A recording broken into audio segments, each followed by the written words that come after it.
have to bring that up. He goes to another person. He talks about moral authority. My moral authority is better than his moral authority. That I can tell you. So I thought it was unnecessary. That's great. They're big fans. We love it. But I thought it was an unnecessary question, unusual question, the way he phrased it. And yes, they were very, very nasty to a lot of people last night. And I think that they've suffered. I mean, I've been reading such terrible reviews about the commentators last night for CNBC.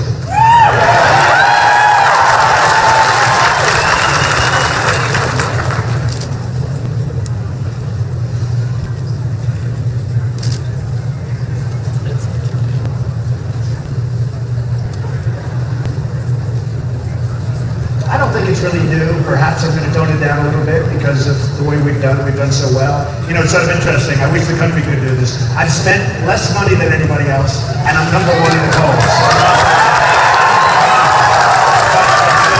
And nobody gets the crowd like we do. I mean, look at this room as an example. We love you, Donald!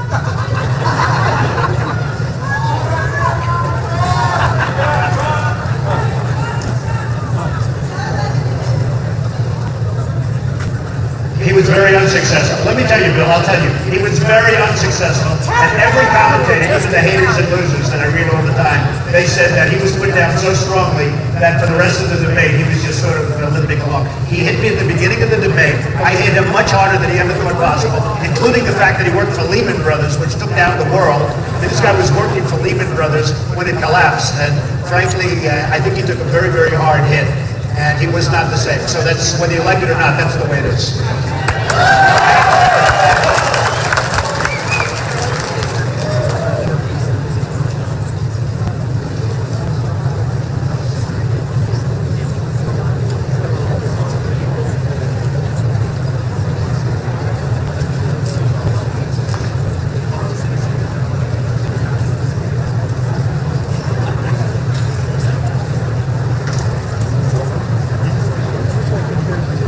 It's so easy.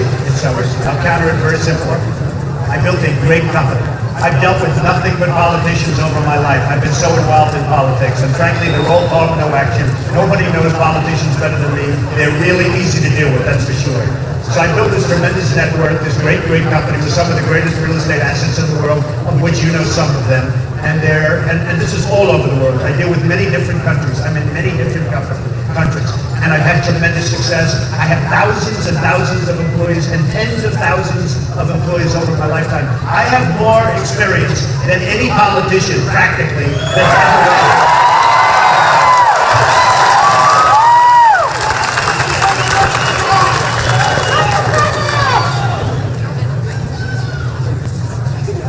Hey Bill, let me just finish. We have been run by politicians. They're grossly incompetent. They're destroying our country.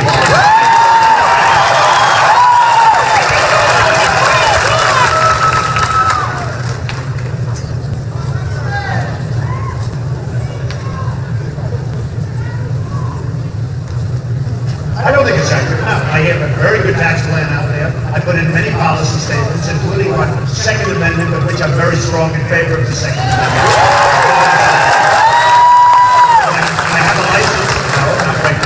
License to carry. I have a license to carry in my car. No, I don't think I answer in general. Sometimes maybe, but I don't think I do. Hey, look, I went to an Ivy League. Hey, Bill. I went to an Ivy League school. I was a very good student. There's no problem with me going into details, believe me. I answer the way I want to answer. And there does have to be, you know, when we answer questions, as an example, about the military and ISIS, and if I win, I want to be unpredictable. I don't want ISIS and all of these people.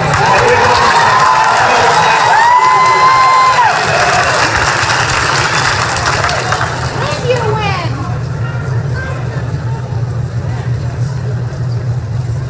Thank you, Bill. Thank you very much.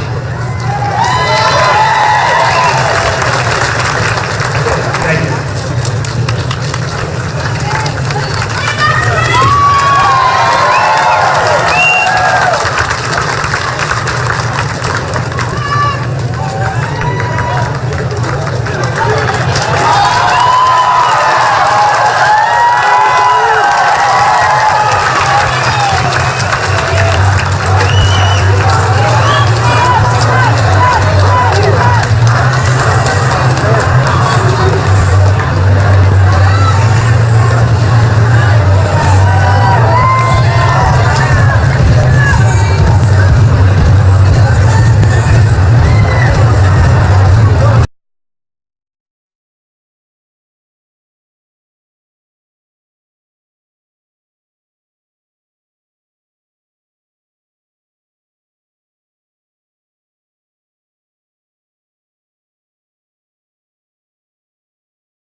oath to beseech you this day in prayer, for you are gracious and just, righteous and merciful, true and kind, strong and approachable.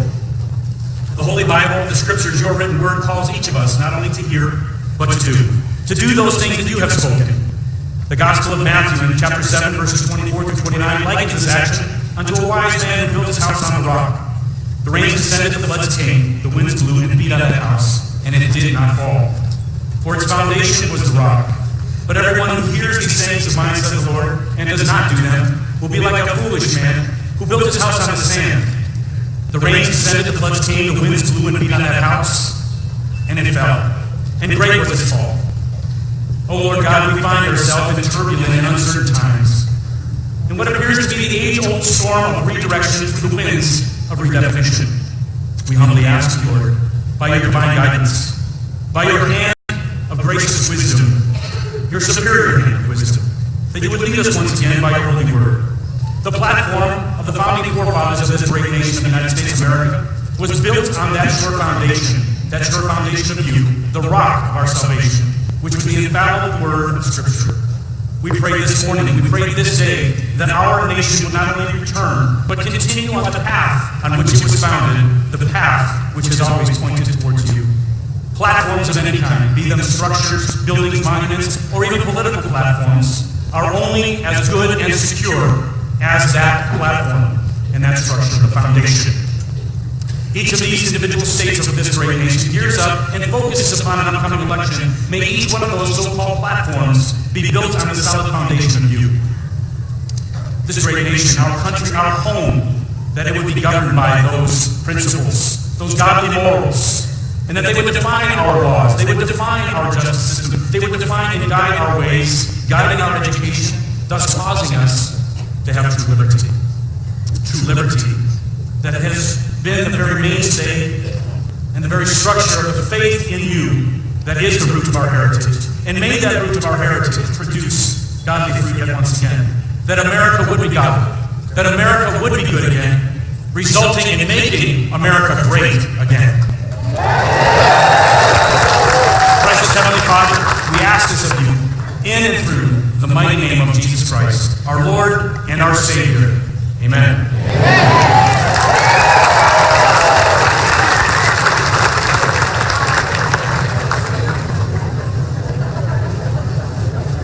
Ladies and gentlemen, please welcome to the stage Miranda Hoover for the Pledge of Allegiance.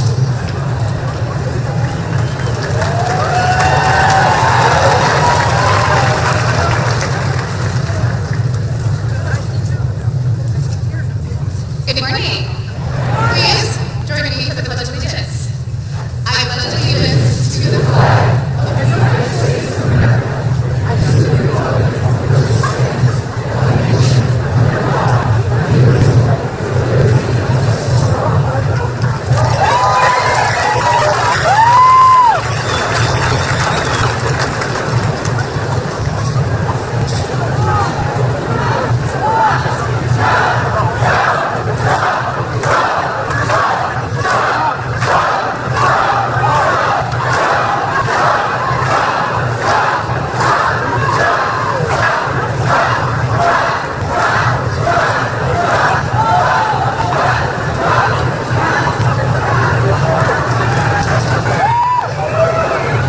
Ladies and gentlemen, please welcome to the stage the next United States President, Donald J. Trump.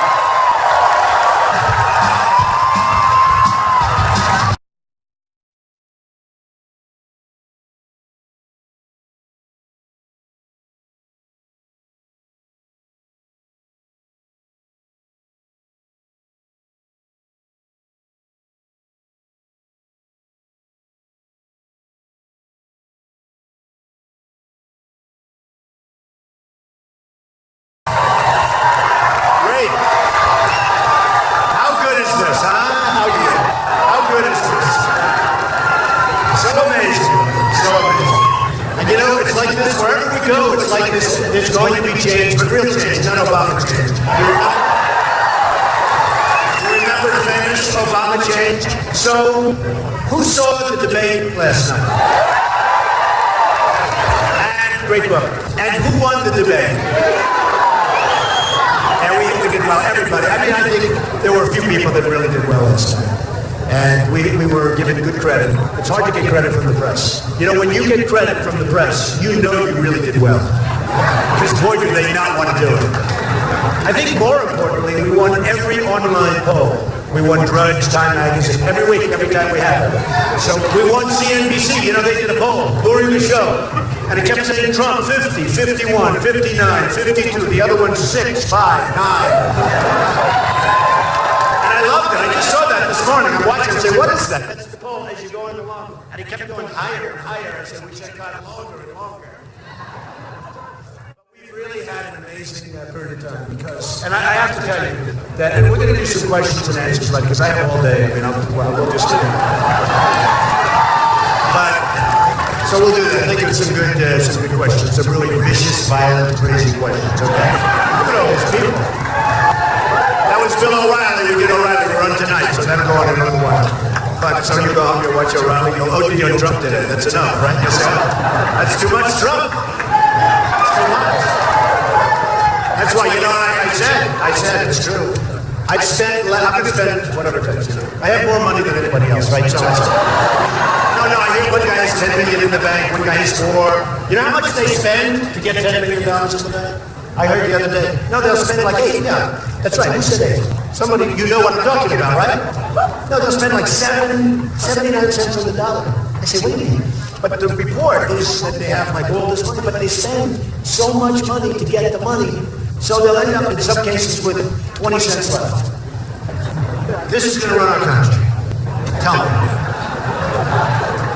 You know, I take small contributions to people where they give, like, I always say to the woman I read, this lengthy letter, she gave $7.50. But, they take $50 and $100, $200. And frankly, I love that only in the sense that I feel invested in what we're all doing. But there's no PACs where people set up PACs in my name. They use the name of the book for one of the PACs. I don't know who the people are. And we sent legal notices to every PAC. I think they had 9 or 11. They were all over because everybody's forming a PAC. Some of them probably had good intentions. They're going to fight for Trump. And I like that, but you just don't know. And some of them had good intentions. You know what it was? Their wallet. That's what the good intentions. You can imagine. So we wrote a very strong legal letter, and I felt badly because honestly, let's say of the 9 or 11 or whatever there were, there probably some in there that were really going to go to town. And you're telling them, we don't want your help. Please give your money back. They don't even have to do that. I don't know what they do. They'll probably use it for another candidate. They'll make a deal. That's probably what they do. But it's really bad. These super PACs are really, really bad. And they're really controlling the system right now. And, you're supposed to not have involvement in them. And you see what's going on with them. And you see all of the money that's being spent and the millions. Like Jeb has $100 and some odd $1 million. I don't know. That's after all of this expense. Who knows? But Jeb has a lot of money in there. And Rubio has a lot of money. And Ben Carson has a lot of money in the super PACs. And, and I say, they're no good. They're really going to hurt our political system. And something has to be done. And actually last night I called it, but people found other things more exciting. Like the fight last night, where I hit Kasich. They'd rather have that than what I said. No.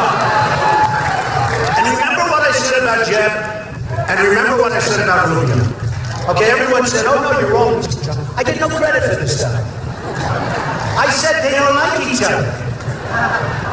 I said it, and people forget. So 2 months ago, I make a speech. Everyone says, oh, Mr. Trump, they're really good. So Jeb is the governor, and the other guy's the young guy. And in all fairness, Jeb was the mentor. And I'm not knocking either one. I mean, what I said is what I said. They don't like each other. And everyone said you're wrong. And they all said that Rubio would never, ever run because it would be disrespectful to the guy that was his mentor. And I understand that. There's a loyalty thing. We know what loyalty is, right?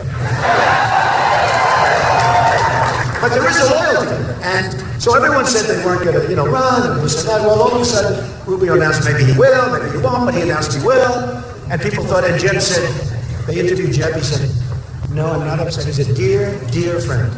I said, oh, please, because you can imagine what he told his father. Or you can imagine, or his brother. Dear friend. It doesn't work that way, folks. But that's political speak. And then Rubio said the same thing. But last night, the heat came out. And I even said, I don't know, perfect. I told you, I announced that, I told you, a lot of anger, a lot of hatred. A lot of hatred between those two. But I love to pick it because it's life. You know, it's like the way the system works, it's just life. But what I wanted to mention before we do a little bit, I'm going to go a little bit, and then I'm really wanting to go with the question and answer because I love it. I meet so many people, it's true, and I get so many great ideas from doing it. And I love it. Ask me anything. What the hell difference? There are a lot of guys, they're all canned. They have lobbyists, and they have the lobbyists control them, usually through the super PACs, and they have donors, and they have special, and they're totally controlled. Not all of them, maybe 99%, okay? But they're totally controlled. But they have people that totally, you know, the pollsters, right? And these pollsters are tough people. They're smart. They make hundreds of thousands. Some make hundreds of thousands of dollars a month. And they do polls all the time. I said, what do you need polls for? When every week, these guys, look at all those cameras in the back. They do polls like every week. They spend millions on polls.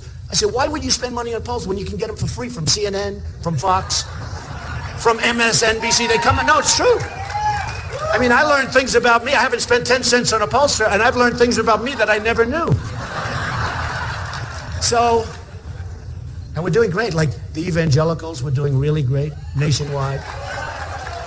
We're doing great. In Nevada, I won with Hispanics. Right? Number one with Hispanics. And I said that. You know, it's funny. Immigration, it's an amazing thing. I'm number one with Hispanics because I'm going to create jobs. People want that. We're going to have jobs. We're going to take them away from China, from Japan, from all over. And we're going to have a very, very special. Look, we're in. Some people would say life support. We owe $19 trillion. 19 trillion. What do you do? 19 trillion. And you know, they just did a budget the other day. They're going to borrow another couple of $1 billion. So it's going to go up to $20 trillion. And you just say, why? Why is this happening? And do you ever notice they always get, and I'm now talking about the Republicans, they're incensed a week before they have the debt ceiling coming, all right? They're always incensed. They don't do anything for a year and a half, 2 years. And then a week before they start talking about it. No, we're not going to. You can't do it that quickly. You got to do it earlier. Like the day it was done the last time, they should have started working on it. So all of a sudden you hear the debt ceiling's coming up next week. By the way, you know, it's so sad because we could have so many great victories in Washington. And we just don't. And we just don't. So now we have a new man, Paul Ryan. I hope it's going to work out. He's a nice person, I can tell you. He's a nice person. And people agreed. And look, I think he's got tremendous potential. He's got to strengthen up on the illegal immigration, I'll be honest with you. He's been weak on that, very weak. But he's a good man, and he was consensus, and that's important because the Republicans, I mean, it's not only they don't get along with the Democrats, but they got to get along with themselves also. They got to go unified. And I've said, and Boehner, you know, I always liked him personally, but I said, you got to be a little different with your negotiation.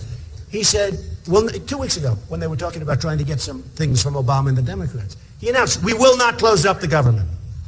Well, that's fine to announce, but you just gave up your entire negotiating position, right? Even if you're not going to do it, because it's a severe move. But even if you're not, he has the art of the deal. Give me that book. Give me that book. Come here. Look at this. What a great book. One of the great books. Way behind. Way. I always say, way behind the Bible, but still a good book. The Bible's number one. Okay, I'm going to sign this for this guy. There. Good. He's an athlete. So, well, that's a good book too, Surviving at the Top. How about where I said that Osama bin Laden is coming to get us 3 years before it happened? Okay. So I was watching Morning Joe, good program, good guy, Joe Scarborough. And they said, yeah, Trump said this and that. You know, we're talking about Trump and military, because there's nobody that will be tougher and stronger and better with the military than me. And somebody was on the show that they didn't even like me. They said, you know, Trump wrote, there it is, right? Look at that book. There it is. But they said, Trump said they're going to come back. This is, remember, the first hit on the World Trade Center, where it was a bad hit, but it wasn't, obviously, it wasn't the one that happened, the ultimate. And there was a lot of stuff about a guy named Osama bin Laden, who was a terrorist, who was really raising his hand pretty loudly all over the place, talking about how he's going to come. And I mentioned him in the book. I said, you better put this guy away, essentially, because he's coming to get us. You better do something. And you better be smart, and you better be tough. And, you know, who knew this was going to happen? But I remember Joe Scarborough, he looked, and they had read the paragraphs that they're going to come, and they're going to do this. I said exactly what was going to happen. I'm good at this stuff. And I mentioned the name Osama bin Laden. And I actually mentioned his name because I saw his name. He was like, so Joe goes, whoa, when was this written? It was written a couple of years before the World Trade Center. And we can be tough and we can be smart. Like Iraq, we spend $2 trillion, thousands of deaths, thousands of lives. And you could say on both sides, in all fairness, okay? Thousands and thousands. We lost 5,000 more. They don't even know. Thousands of lives. Wounded warriors who are the greatest. I love. Wounded warriors. All over. So we have 2 trillion, the wounded warriors. We have thousands of lives lost. We have nothing. What do we have? Nothing.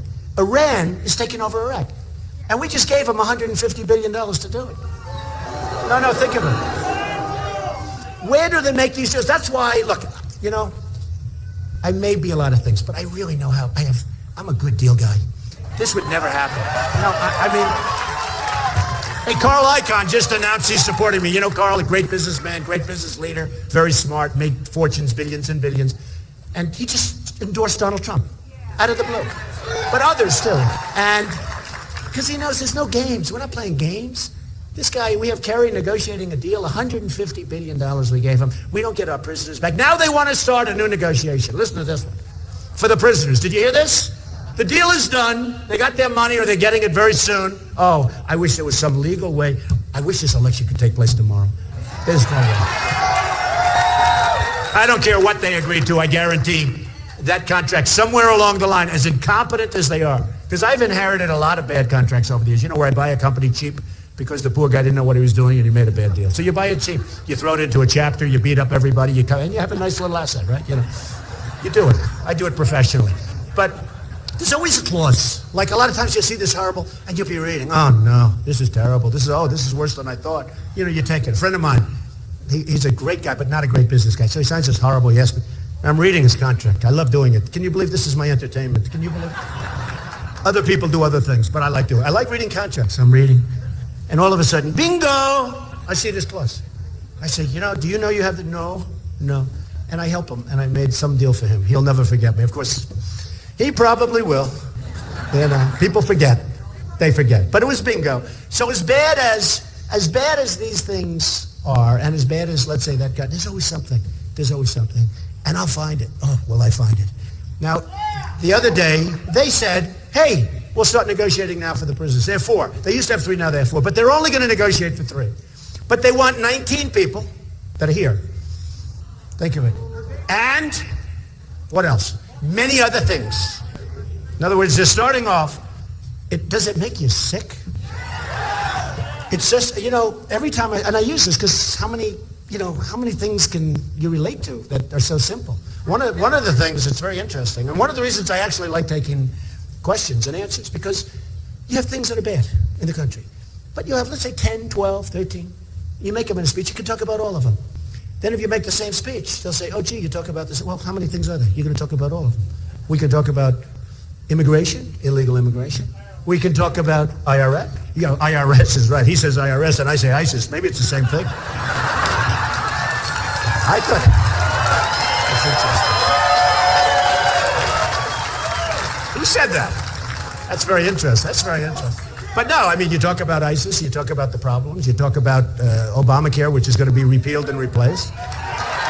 You know, Obamacare is turning out so badly that in 17 it looks like they're going to have to go back to Congress and rewrite the whole thing. It's a disaster. And you people know it. The premiums are up 35, 45, 55%. The deductibles, you're not even getting anything because the deductibles are so high, you have to die. And who knows if it covers you if you're dead? I'm not sure. Do you get covered if you're dead?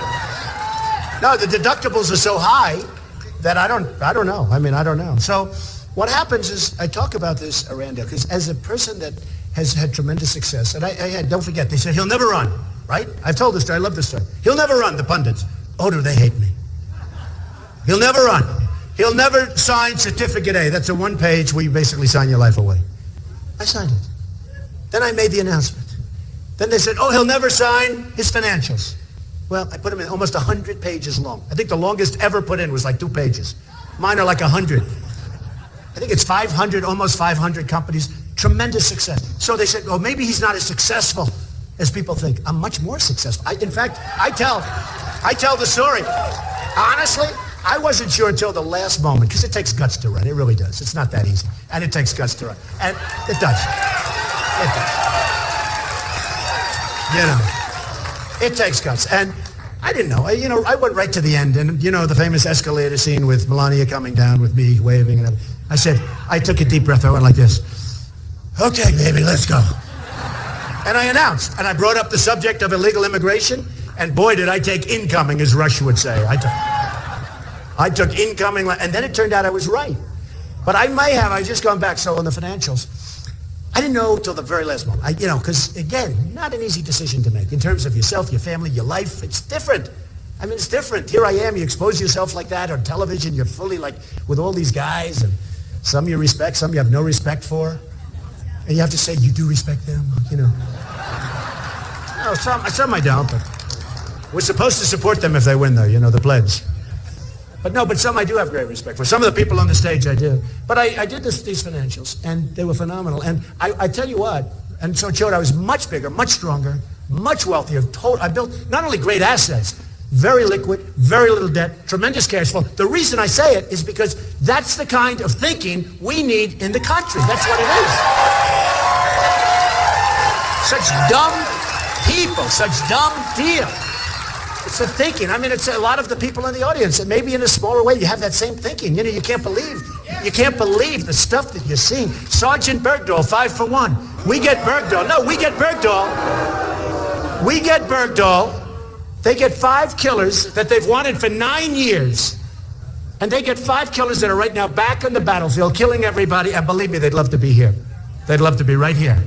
So we can't go on like this. And I said it to my wife. I said it to Ivanka. I said it to all my kids. I said, we got to do it. I don't know if I'm doing the right thing. Who knows? I've never done it before. But it's like I told Bill O'Reilly. Bill, I've been dealing with politicians all my life. All my deals go through politicians. I need zoning. I need this. I need that. I need taxes. I need tax abatements. I need all sorts of things. I get them. And I've always gotten them. I've done great with politicians. I deal with politicians. I deal with prime ministers from other countries because I always go in for the glamour deals, the big deals. They always want to meet me. So I have dinner with the prime ministers. But I get along with people. I get along with Democrats. One of the big knocks on me? Well, he got along with people that are Democrat. Well, that's what we have to do. We got to get along, folks. It's time. Washington is in gridlock. They can't do anything. And when I was growing up, when I was younger, because I started young, and my father was great. I had a great father. In fact, I'm doing a book that's coming out in a couple of weeks. It's going to be great. And it's a very nasty title. I won't even tell you it's such a nasty title. And you know what? It's a nasty picture. The photographer, Simon & Schuster, big company, they came to me, we'd love to have a book. I said, I don't want to do a book. I've done 12 or something? I said, I'm in the middle of a campaign. They said, we'll pay you a lot of money. I said, how much? They said, sure. I give it to charity anyway, so I'm going to give it to charity. But you know what? See, you feel guilty, So I work very hard, and I'm doing this, I'm doing books, I'm running things. The good thing is my children are very capable. They're running, they're running. No, it's good. It's good. They're good, and I have great executives. So what happens is, I want you to read this because we talk about our country, and we talk about the problems. And it's called, actually, Crippled America, and the nastiest picture you've ever seen. So they had this Simon & Schuster. They sent this great photographer, world-class photographer in my office. He took, and I told this, he took the most beautiful pictures you've ever seen. I never knew I was that handsome, to be honest. This guy is a master. He took the most beautiful pictures, smiling, happy, beautiful. And one he took when I wasn't ready, and it's the worst picture. It's mean and horrible. And the people came, they said, Mr. Trump, sir, this is really the picture we should use. You can't be talking about what you're talking about with a big smiling face. And wait till you see this picture. You're not going to believe it. It's nasty. So, I think it's going to be great. It's the hardest I've worked on a book since The Art of the Deal. It actually is. And it was condensed, but it's the hardest I've worked on a book. So let's see. But we talk about a lot of the problems that we have. But we're going to do something that's going to be so special. We're going to take this country, and if I win, and it is if, everyone always shouts, when? It's always going to be, look, I'm competing against all these people. Who the hell knows? You have a lot of crooked people in the press. For instance, I'll give you an example. Last week, I'll give you an example how crooked they are. Last night, I'll go to last night. Last night, we won every single poll. Who won the debate? Now, I think Cruz did well. I do. I think Rubio did well, although I think Rubio had a lot of hard questions because, frankly, those are tough questions. You know? Gave good answers, but I don't like the questions, so they're a little tough. But does everybody understand that? Yeah, I think you understand that. They're tough. But I did think he did well in terms of answering. I think that a couple of others, I really appreciated Mike Huckabee for, sticking up for me. He's a good man. I mean, he's a good man. He's a good person. He even showed my tie. He was really good. He's a great guy. But no, it was nice because somebody else could have said, what? I'll be the best president. He didn't say that. He said, don't you dare. Essentially, don't you dare say that about Donald Trump. He'd be a great president. I mean, honestly, folks, there aren't a lot of people that would do that. He had a perfect opportunity just to talk about himself, and he didn't do that. So he's a special guy. He's a very good guy. So we're going to do something that's going to be so unique. But last night, all of the polls, every single one of them said I won. And yet, the pundits, they weren't bad, but they could have been much better, believe me. They could have been. Some were good. But every poll, even the CNBC poll, every poll said, and these are polls, somebody said, oh, they're online. Well, I'm not dialing in. Hundreds of thousands. Drudge is great. And Drudge is a legit person. He's a great person. And he's a straight shooter. They have the Drudge poll. They have, what the hell was that? Sounded like a duck. But no, they had Drudge and they have Time Inc. I mean, Time Inc. is, even though I was on the cover 4 weeks ago, so maybe it's a conflict of interest. But they had Time, they had many, many polls, and they had CNBC did their poll. All right? And you could see that they don't like me very much, okay? And we won every one of them. And the pundits some were really nice, and some were trying to be as bad as they could possibly be. As they also know the subject matter. They can't say you lost, but they said, well, Trump was a little off his game. I was? It's so unfair. Especially when you get 60, 70%. When you get 70% in an online poll, and you have 15 people up there, right? You have 15 because you have the previous debate. But you have 15 people up there, and you get 70%. That's impossible. If you got 70% and you had 2 people, it's like, we'll take that all the time, right, folks? So but I'll tell you one of the most disgusting things. You have a group called Politico. It's a small deal. So dishonest. They are the worst people. They're the most dishonest. No, they're just dishonest. And you have others. You have Huffington Post that puts us in the entertainment section, and now they don't know what to do. Yeah, but I sort of like Bill Maher, I must be honest. I do. I like him. Do you like Bill Maher? I don't agree with him, but you can like him. Do you like Bill Maher? Huh? I don't think he likes me too much, I will say that. No, but you have all of these different groups, and the most amazing thing is it comes out, and no matter how it comes out with hatred. You see the level of hatred on the other side. And I think, I've made a lot of speeches like this. I always have rooms like this packed. They're packed. And you people didn't have much time, right? You didn't have much time. But last week in Iowa, so I had a negative poll in Iowa. And it was the first time, no way. It can happen. Because for 100 days, there were even 100 days, I led every single poll. And I was surprised at Iowa because I have amazing relationship with the evangelicals, with the Tea Party, with all the people. And for some reason, I had a couple of negative polls come out in Iowa. And I was surprised, actually. And then we had a poll come out, a really good one. The ABC Washington Post came out on Friday. And it was a very, very expensive good poll. And practically nobody reported. I was killing everybody, right? And then they had another couple come out. They had the Gravis poll come out. I think I was 38 or I like killing everybody. They had all these, and nobody mentions it. And then it happened. I had a CBS poll. I think they talked like to 300-400 people. And I was a little below Carson. It was the biggest story I've ever seen. Sure. It happened. It was bigger than anything. It was bigger than Benghazi with Hillary. It was the biggest. It happened. They were so happy. They had gone crazy between Iowa and... So I'm in Iowa. I had just gotten this negative poll. I have a group as big as this, at least. And it's a love fest. It's a total love fest.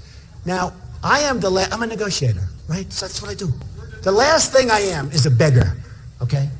So I go to Iowa, and we are having fun. It was the best speech I've made. And in fact, the Des Moines Register that hates me gave my speech a great review. It said, unbelievable. Honestly, the Des Moines Register hates me. It's a liberal paper in Iowa. I'm going to start to like it, I think. I couldn't believe this. The story was good. And I had some other good stories. But then I had these dopes from Politico. They're dopes. They're third-rate people. It's losing a lot of money, I hear. It's probably going to be out of business soon. But, they do this stuff. And they don't care. The truth means nothing. And then I had a couple of others. And even one of the networks that I was very disappointed in. So I do this speech, and here's what it is. Thousands of people. I just got a little negative word. And I go to the people, I say, come on, folks, let's get with it. You don't want, when was the last time you won a primary? You haven't done it. We got to do it. We're going to do it. Let's get with it, folks, or I'm never coming back to you. In other words, we're having fun. I'm being sarcastic. I'm being funny. Everybody was laughing. They're high-fiving. The whole room. Come on, baby. You can support Trump. Let's go. Okay, so here's what happens. No, I don't need it. By the way, no. I don't need it. Watch. What are these scum back there? That's what they are. Watch. No, watch. You have no idea.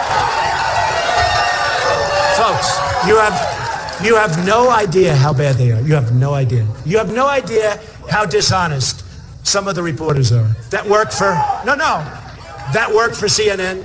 That work, frankly, for NBC. You have no idea how dishonest some of these people are. Like I saw one the other day. We had a packed house. It's always packed. We had a packed house. And the report's being done as everybody is leaving. And they look, the room's empty. In other words, when we're finished, you guys are going to leave. I don't want to have a reporter doing a report with the empty room. Okay? I don't want it. So anyway, I'm having fun in Iowa. And I think I'm going to win Iowa, but who knows? Look, who knows, right? Maybe you don't win it. Who knows? But I love the people in Iowa. And I relate to the people. And they relate to me. And I have by far the biggest crowds. So I'm talking about we're having fun. We're laughing. And I'm screaming, you got to get with it. You got to get to Trump. Okay, all, laughter, sarcasm. And here's the headline. Trump begs Iowa for their vote. No, and it's just not me. And I even saw Newt Gingrich. I love Newt. He's a good guy.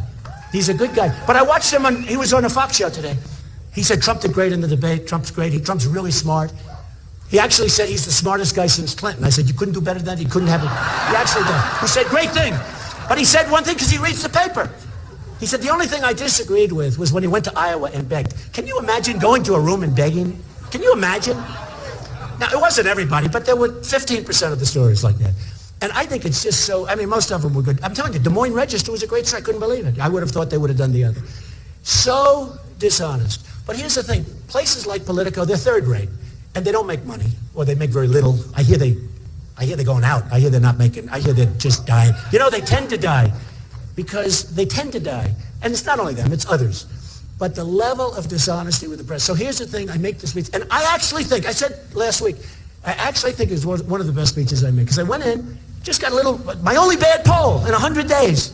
So I went in, come on folks, let's go, let's get with it, I'll never come back again. If you don't vote for me, you better vote for me. We're all laughing. Trump begs. And they knew that it was a phony deal. Everybody knew. All you have to do is look at the tapes. All you have to do is read the stories, even the stories from Henry. So you have tremendous dishonesty with the press. And therefore, when I have all these big crowds and everything else, you can't really, like I said to Bill O'Reilly just now, we have a tremendous crowd. I said, nobody gets bigger crowds than me. He goes, and he's a good guy. He's a good guy. He goes, well, that's not really fair. You're a celebrity, so you'll get big. I said, what does that have to do with celebrity? I don't think you're here because I think you're here because I have a view that we're not going to be taken advantage of anymore, right?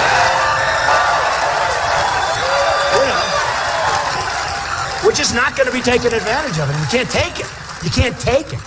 And honestly, if I was a celebrity, if I were a celebrity without a guitar, a friend of mine, one of the biggest entertainers, said, you get the biggest crowds in the world without a guitar, which is a pretty good, meaning without music. Because the music guys get a lot of people, but we get a lot of people.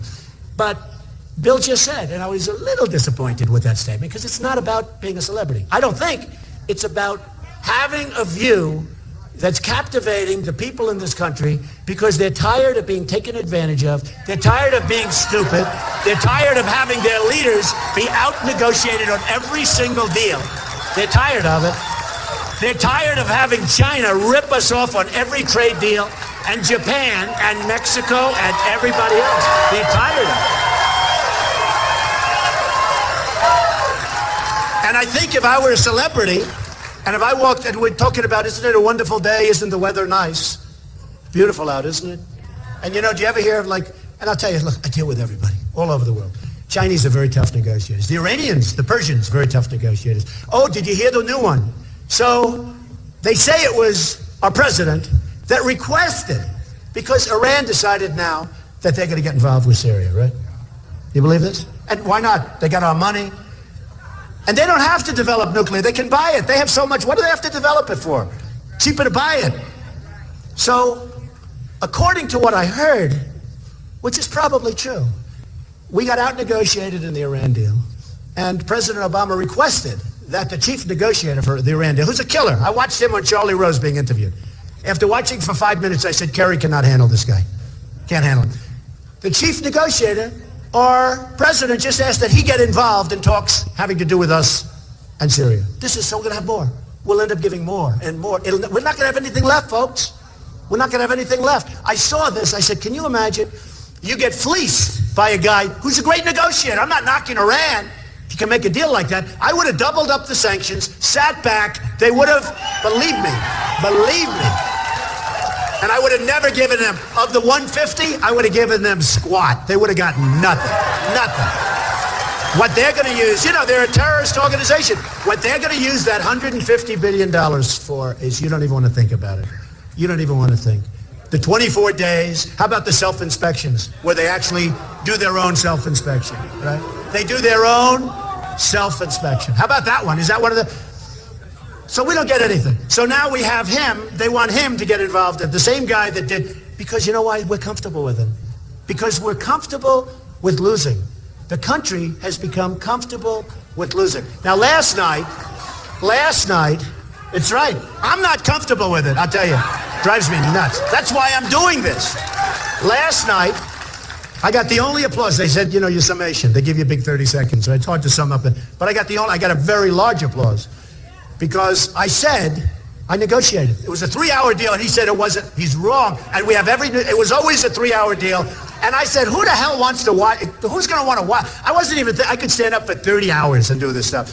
But I said, who is going to want to watch a 3-hour debate? Nobody. You couldn't watch Hillary for an hour and a half. No, you couldn't watch it. So I called up CNBC. I said, fellas. And I called Ben Carson. And we said, Ben, let's form a little deal here. If they don't have me, they don't have you. I don't think they can, not going to work so well. And by the way, and that's not to knock anybody else, but who needs to form a big deal? If I can do it with 2, 2 is fine. They folded in about 15 seconds. We got rid of an hour. And they were getting $250,000 for a 30-second spot. They used to get like $1,000, $2,000. How much would they have gotten if I wasn't involved? You tell me. They would have gotten nothing. So I gave a quick summation. I said, we don't win anymore. And we got to make great trade deals and blah, blah, blah. And then I said, as an example, everybody said you cannot negotiate. It's non-negotiable. The 3 hours. I called up. I got it. And that's a big thing to get. 1 hour. And when you think of those 30-second commercials at that kind of money, 1 hour, that's a tremendous amount of money. And maybe that's why CNBC was so angry. Maybe that's why, if you think. Because they were pretty angry. I actually didn't mind it. I didn't mind. I expected it. A lot of the folks up there were very angry and very upset about the way CNBC behaved. But, what do you think? Yes? I didn't care. I become immune to it. I tell you, honestly, I've seen things that are so bad with the press. I've seen things that I wasn't. I went out, they were bad.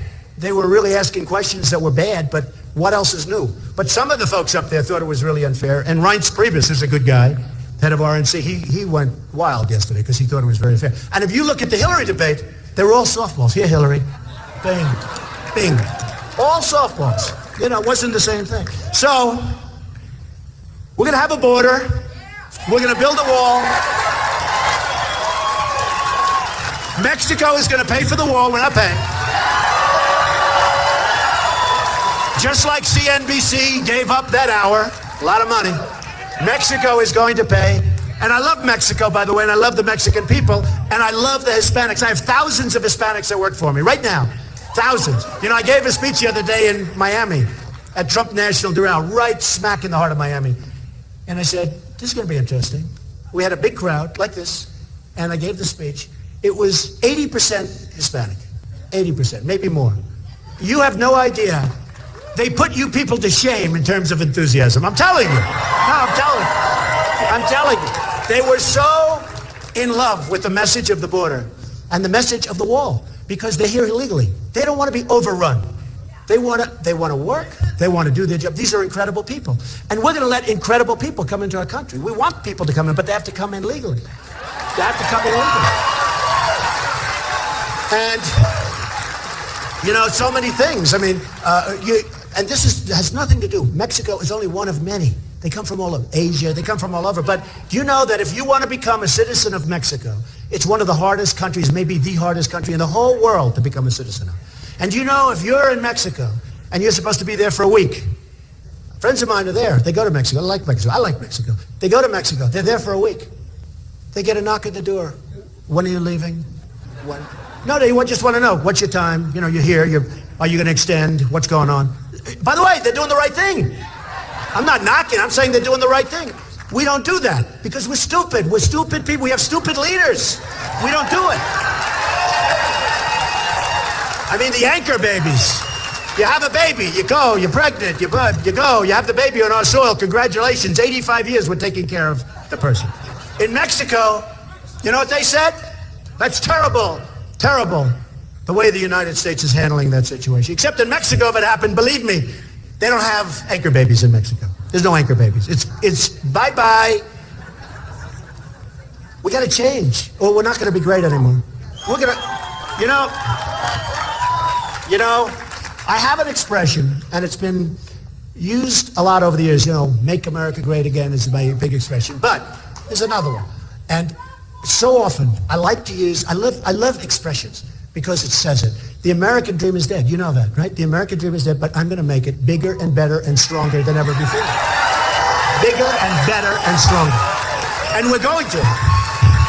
We're going to make the American dream bigger and better and stronger before. We're going to get rid of all these horrible regulations. We're going to open up. We're going to do business. We're going to have fun. We're going to create jobs.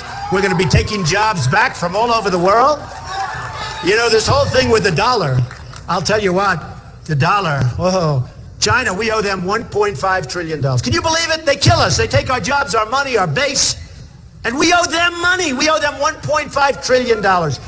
So how do you figure it? So here's what's happening. So we owe them all this money. We owe Japan with the cars, right? We owe Japan $1.4 trillion. Think of it. So they sell the cars, they do it, and we owe them money.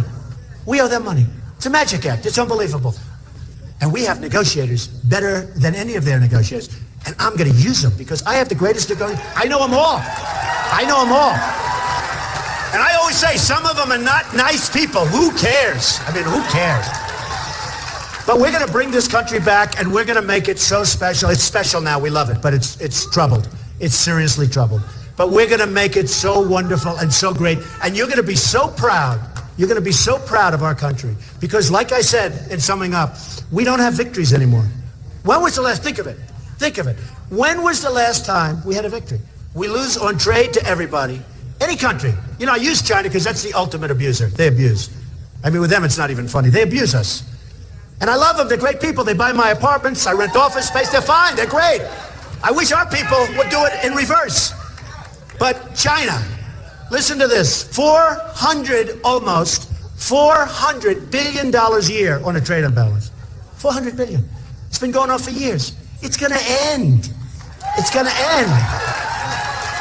And we'll keep doing business, but they've got to treat us fairly. They're not treating us fairly. I'm a free trader. I believe in free trade. But I also believe in being intelligent. And I also believe in smart trade. How can we continue? I'll give you another example.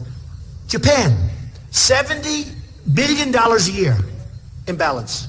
They sell us cars that come off like the Long Island Expressway. Anybody know the Long Island Expressway? Like the boats, the biggest boats you've ever seen, biggest ships, the cars are pouring off. If they had cops that give them speeding tickets, you never saw anything like it. They're going like 40 miles an hour off these boats, right into our economy. We get nothing, other than we close plants all over the place because they're taking our jobs. We get nothing. And you know what? I always say, how many Chevrolets are in the middle of Tokyo right now? I'll bet there isn't one in the whole country. So you look at Japan, it's going to stop. And we have all the power. See, Obama and these people, they don't know that we have the power. We have the power because we can say, sorry, can't do it anymore. Can't do it. We don't want your cars. But you know what? You'll buy American for a while. They'll be back. We almost did it 12 or 13 years ago. Do you remember? It was so egregious. But our president at the time chickened out. And he folded. And we lost. He almost did it. but he chickened out. Remember that 13, 14 years ago with Japan? It's egregious. China's the most egregious. Think about this. Think about a Carl Icahn or me or somebody working on the China deal and making it much better. So instead of $400 billion a year, would you love to break even? I mean, who wants to break even? Would you love to? Do you know what the difference? Do you have any idea? You saw the bad numbers that came out this morning, that we have virtually no growth. First quarter, we had no growth. We had negative growth. Now we're down to a little bit over 1%. You know what 1% is? If China does 7%, they're in like a major recession. All right? We have 1%. We're being led by people that don't get it. And it's so easy. And don't forget, never forget this. We have all the cards. They don't have the cards. They don't have the cards. We have single-handedly rebuilt China. You look at their roads, you look at their bridges. They built bridges bigger than the George Washington Bridge. It's like candy. They're all over the place. Where are we building? We happen to be building one in New York. Wait till you see what that sucker's going to cost. And they're building one in San Francisco. You know who's building it? The Chinese are building it, right? The Chinese are building the Bay Bridge. It's being built by the Chinese. Big cost overruns. Big, oh, they need Trump. I don't do cost overruns. Big cost overruns. You know what? Tremendous cost overruns. Somebody ought to look at, I saw the other day, massive. They're saying it's different, it's a little this, it's a little bit higher, a little bit this. We painted it a different color. You know, it was supposed to be blue, it's going to be pink, and it's going to cost $10 million more for the pink paint. I know all of it. Oh, I hear it all my life. I've been growing up with this stuff. So we're going to do things that are so good. We're going to cut all of the fat, the waste, and abuse. We're going to lower taxes so that corporations are now going to pay 15%. We're the highest taxed country in the world. And that's why. Today it was announced, I just have it here, it was announced that Pfizer, did you read about that deal? Pfizer is going to take one of our great companies out. Now it's supposed to be not going to maybe, it's going to happen. They're going to take it out. Thousands and thousands of jobs. It's going to happen. Just right over here, it's a company called Allegra. Allergen. Did you ever hear of Allergen? I hear. Now who knows? Maybe it's a rumor. I don't think it's a rumor. Rumors turn out to be true. You ever notice how many times rumors turn out to be true? Especially about your husbands. No, they never turn out. Those rumors never turn out to be true. Women, do they ever turn out to be true? Never, right? Never. But those rumors turn out to be true. And it's pretty bad. Oreos. The man mentions, I don't eat Oreos anymore. But they're moving from Chicago to Mexico. They're going to make Oreos now. Big plant. Closing it in Chicago. Why? Where does it help us, folks? Look at New England. All over New England. You see these factories that have left. Most of them have gone with NAFTA. Another great deal. Most of them have gone to Mexico, but they've gone. How does it help us? How does it help us? We are going to create jobs. I will be the greatest jobs president, and I say it, that God ever created. We have 93 million people in our workforce. Many of them want to work and they can't get a job. I mean, it's like incredible because our jobs are leaving. Our manufacturing's gone. Take a look at Caterpillar Tractor.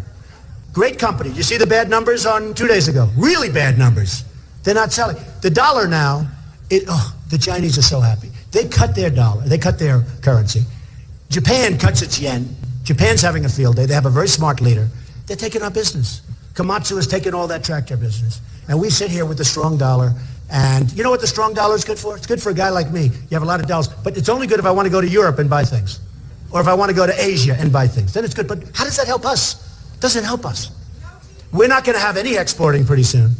And all of the things, the trade agreement is a disaster. And by the way, she says, no trade agreement. This new trade agreement, it doesn't mention the single greatest tool that they have to take advantage of us. And you know what that is, currency manipulation. And the greatest ever in history has been China. So we're going to change things, folks. And I said this the other day, and somebody said, well, that's a very severe. What China has done to us is the greatest theft in the history of the world. It's the greatest theft. We have, and Europe's helped a little bit, but we have done most of it. We have rebuilt China. The money and the jobs that they've sucked out of our country. We have rebuilt China. And we're going to reverse it. We're going to reverse it. So believe me, and you can count on it. All right. You can count it. Let's take a couple of questions. Go ahead, sir. You have a microphone? Yeah, give him the mic right here. This guy, good guy. I think he's a good guy. You never know until after that. Come on, give him a mic. Where's the mic? Let's go. Okay. I referred to the Lincoln-Douglas debates. Right. Why can't we get rid of the moderators and just have debates without moderators? Well, you would think that, I guarantee you, these moderators are not big Republican voters. And I said that if we're having a Republican debate, maybe every moderator should show that they vote Republican. Because why should we have these people that hate everything we stand for? And I won't mention his name, but the questions were so nasty. So nasty. So why should we have these people? So it's something, honestly, you're right, it's something we can think about. Okay, next question. Give it to that woman right behind you. What are you going to do about saving Social Security? We're going to save Social Security. Believe me, we're going to save it. We're going to save it. And it's a great, you've been paying in there for a long time. Now they want to cut it and chop it up into 1 million pieces. Not going to happen, folks. We're going to save it.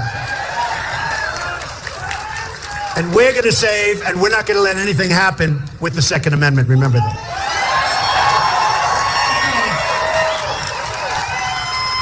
One other thing. I heard the beautiful name of Israel. Israel is safe with this one. Safe. So many friends in Israel, they don't know what happened. They have a president who they actually think Obama hates Israel. I think he does. This pact is so bad for Israel, so dangerous. We will save. I think Israel's in such a massive amount of trouble because of the agreement. I'm so glad you mentioned that. We will save Israel. Nothing bad is going to happen to Israel. Okay. I have a statement. Yes, ma'am. Go ahead. And I have a question about a rumor. Okay, I've been voting as a Democrat for 55 years. So I think we've converted her, man. Yes. Have we converted you? Yes, you bet. And I'm going to be We've voting converted her. I love for her. Trump. People are going to be amazed. A friend of mine from Los Angeles, very liberal guy, Democrat. People are going to be amazed. He said, you have no idea in LA how many people are going to vote for you that are liberal Democrats. They're tired of having their face shoved into the sidewalk, believe me. Right. Yeah, go ahead. The rumor that I heard is that John Kerry's daughter married a physician in Iran. Who's related to the negotiator. And, That's what I've the heard. best man was the negotiator for the Iran deal. Now, what's with that? I heard that. I don't know if it's true. Hey, could you guys check that out in the press? Let the press check it out. Don't worry. If it's true, they will not report that. They'll report on it. Go ahead. In one of your interviews, you said if you became president, you would not take the salary. The what? Your salary. Yeah. I am not going to take a salary. That's an easy one. That's a real easy one. Have you considered the thought of taking the money and giving it to the wounded warriors? I would do that anyway. I already do it. No, the wounded warriors are our best people. I have a lot to do with the wounded. The wounded warriors are amazing people. So yeah, I would certainly do that. Okay, let's have one. Come on, let's go right here. Make it nice. Go ahead. I'm a female small business owner. Good. Do you have any good plans for that agenda? Small business? Yes. Lack of regulations. You're being regulated out of business. No. We'll be going back so many years on regulations. The regulations are out of... I have friends that are small business owners. They can't survive. And not only that, they have inspectors who are outright nasty over nothing. They have no idea what's going on. They're going to lose their businesses. We're going back, I'll bet you we go back 15 years and we cut most of that stuff out, okay? All right, go ahead, young man. There's no shortage of... Oh, okay.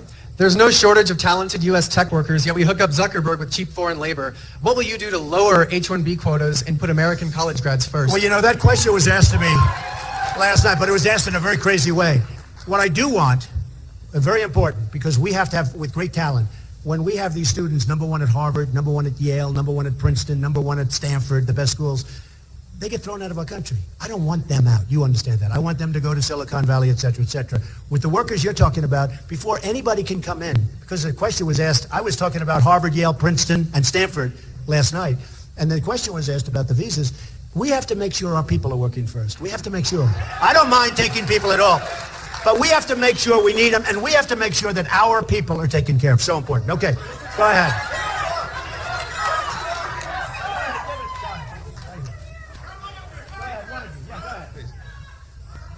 What are you going to do for legalizing marijuana if people are willing to follow all of the rules 100% legally, federally, and The marijuana thing is such a big thing. I think medical should happen, right? Don't we agree? I mean, I think so. And then I really believe you should leave it up to the states. It should be a state situation. Because, you know, you have, like I just left Colorado, and I love Colorado, and the people are great, but there's a question as to how it's all working out there. You know, that's not going exactly trouble-free. So I really think that we should study Colorado, see what's happening, but I believe that the legalization of marijuana, other than for medical, because I think medical, you know, I know people that are very, very sick, and for whatever reason, the marijuana really helps them.